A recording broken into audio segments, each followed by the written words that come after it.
কি রান্না করছো? কি রান্না করছো তুমি? আলু?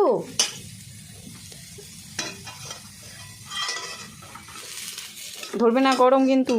আমি রান্না করছি, দাও না, পড়ে যাবে তো। দাও, আমি রান্না করি, দাও, সরো। তুমি রান্না করবা?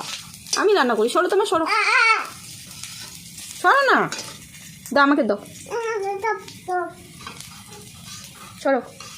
আমাকে আমাকে দাও, আমাকে দাও। তুমি পারবে না বাবা, যখন করতে পারবা তখন করবা, এখন আমি রান্না করি। পড়ে যাবে।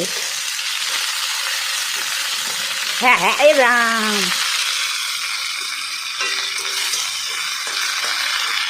চলো, ওখানে বসো, ওখানে বসে যাও। যা, আবার ধরছো, আবার ধরছো। বাবা গরম শোনা রে। সব টাক টাক ঠেলে ঠেলে